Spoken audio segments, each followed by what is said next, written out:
Welcome to Geological Shop Talk. In this podcast, we bring you roughly 20 to 25 minutes of practical clinical methods, perspectives, and advice that has its work boots on. Listen in for clinical gems that you can begin to investigate the next time that you walk into clinic.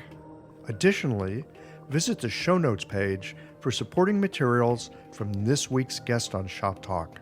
All right, friends, roll up your sleeves. Let's get to work.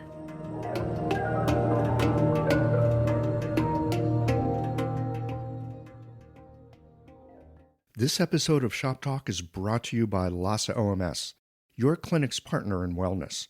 Later in the show, listen for a special offer from LASA to help you with all the transitions your patients face. The information shared on this podcast is for educational purposes only and is not intended as medical advice. Always consult a qualified licensed healthcare professional before making any decisions about your health or treatment. The host and guests are not responsible for any actions taken based on the content of this podcast. Hey guys, it's Chloe from Radical Roots, and I am here to give you the lowdown on everything you need to know about hemp. So first and foremost, I think it's incredibly important that we all understand and appreciate that cannabis overall, hemp and marijuana, have been a part of our pharmacopoeia for thousands of years.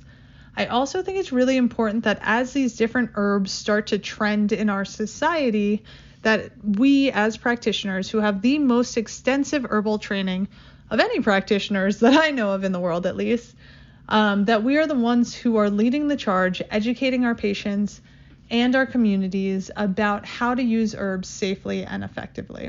See, I started studying this plant about 5 years ago when my son Remy was diagnosed with his rare genetic disorder, and this disorder causes multiple disabilities and intractable epilepsy. So clearly I went down the CBD route for the epilepsy, and what I found was that people really just don't understand how to use herbal medicine. All of the products were one size fits all. They were not honoring the plants. They were using shitty extraction techniques and crappy mass farming techniques. And it just really wasn't up to my standards as an herbalist or as a mom. Thus why I started Radical Roots, and thus why I'm here today. So what's really fun about hemp is it's so safe, it's so effective. It's such a beautiful plant, and I'm hoping that after today's talk, you will know more about it and be just as inspired as I am to use this both in your practice and in your personal life. So I'm going to start with the easy questions, and we're going to get more complicated as we go. So please bear with me as we run through this whole thing. So first, is hemp the same thing as marijuana? Short answer is yes, but also no. So the cannabis family is the family of plants that have both marijuana and hemp. In the case of marijuana, you're going to have cannabis plants that have been grown and bred to potentiate the amount of THC in the plant. So THC is a cannabinoid that acts upon the CB1 receptors, which are mainly located in the brain and the nervous system. And these can cause the classical psychotropic effects that you commonly see, feel, hear about. So THC can actually be used medicinally, and there's an increasing amount of research elucidating how that works, but many people use it for neurological disorders like Parkinson's, epilepsy, or MS. People use it for oncology support and pain management. What I think is really interesting is that CBD and THC actually compete for the same receptors in the brain. So if somebody is either overdosing on THC, you can give them some CBD to help counterbalance that effect. But also, if you're working with somebody with one of those more significant disorders and they're looking to have THC in their products but don't want the psychotropic effects, then you can increase the amount of CBD and find the ratio that works well for them. So they're getting the medicinal qualities of the THC, but less of the psychotropic effects. Hemp, on the other hand, is cannabis that has less than 0.3% THC. So hemp can be grown to make all sorts of materials like clothing and paper, and that's what we consider industrial hemp. But hemp can also be grown for its medicinal qualities, which typically means that hemp is grown to potentiate the amount of CBD that's found in the plant. So CBD is one of the main cannabinoids found in cannabis plants and can account to 30 to 40% of the plant when it's grown correctly. And CBD has been shown to have so many clinical applications, has no psychotropic effects, and is incredibly safe. The reason that CBD is so incredibly effective is the similar reason to how acupuncture is so unbelievably effective. It's the endocannabinoid system. So, discovered in the early 90s, the endocannabinoid system is considered the master regulatory system for both the brain and the body. So this system is made up of receptors that are located throughout the body, and it works to maintain a level of homeostasis, or what we like to consider the Goldilocks zone. So the primary receptors are the CB1 receptors, which are located in the brain and the nervous system, and the CB2 receptors, which are primarily found in the immune system, but are also located throughout the body. As it turns out, we make our own cannabinoids. They're called endogenous cannabinoids, or endocannabinoids, and they're called anandamide, which is also considered the bliss molecule, or 2-AG. So these two molecules work directly upon both the CB1 and CB2 receptors, as does THC. But CBD works differently. When we're under stress, whether it's physical or psychological, our body releases endocannabinoids into the system. Now, unlike neurotransmitters and hormones, endocannabinoids are broken down directly after they're used by different enzymes. This rapid breakdown of endocannabinoids can lead to a state of deficiency in cannabinoids. But what CBD does is it breaks down one of those enzymes so that we are able to have more of the anandamide, that endocannabinoid, available for our system. What I find particularly interesting is this idea of endocannabinoid deficiency. So we used to have hemp in our food daily for thousands of years. It was an intricate part of our lives, and it was a part of the feed of the animals that we were eating. So when we took hemp out of the diet in the 19th century, we also increased our stress loads, both physical and psychological, and now we're sort of running at what I would consider an endocannabinoid deficiency. So that's part of why I think that the hemp boom and the CBD boom was such a big deal, was because so many people are just running at this deficiency state that once they were able to flood their endocannabinoid system with these exogenous cannabinoids, everybody was feeling so incredibly good that it was such a game changer. This is why I actually have come to the conclusion that it's really essential for people to be taking CBD extracts as a part of their daily supplement routine, and particularly at least when you're under a particular amount of stress, and that could arguably be all of us all of the time. So next we've got the entourage effect, and I've got to say it is my absolute favorite thing when Western medicine actually catches up to knowledge that our medicine has known for thousands of years. So this is the idea that the whole is greater than the parts. Fancy that. So in cannabis, whether it's hemp or marijuana, not only do you have the cannabinoids, but you have terpenes. And so anybody who's smelled cannabis knows that it has a very unique and distinct smell. Those are the terpenes. And so each plant has a different terpene profile, and each terpene has a different medicinal quality. So it's really important that these terpenes are honored in the final product.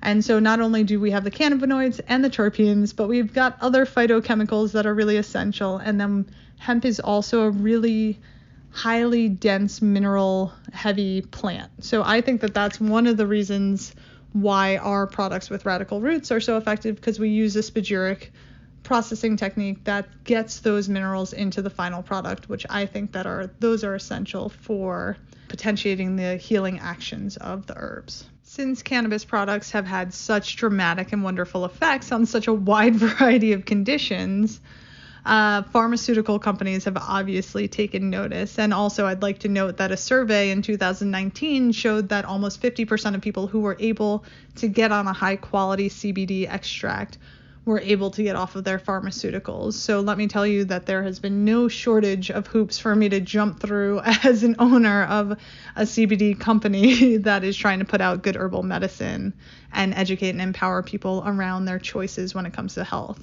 But what's interesting is that the research is incredibly clear on this. So despite there being a ton of money and a big push on these pharmaceuticals, research shows that the pharmaceutical isolates are not only less effective than complete spectrum hemp, but they have over 4 times the amount of severe adverse reactions. So it's much more safe and much more effective to take a whole plant extract.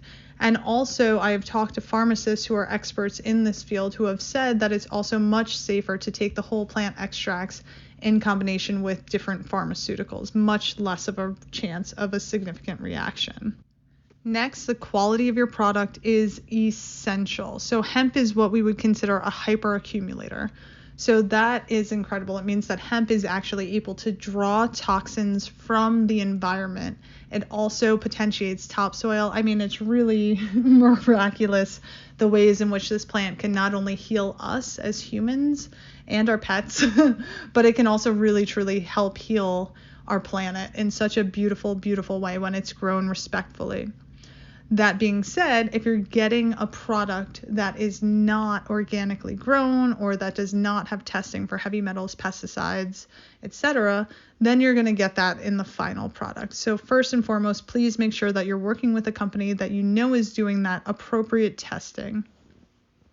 Next, you really want to look at the extraction techniques, and I'll break down the main ones for you really quickly. So CO2 extraction is considered the gold standard.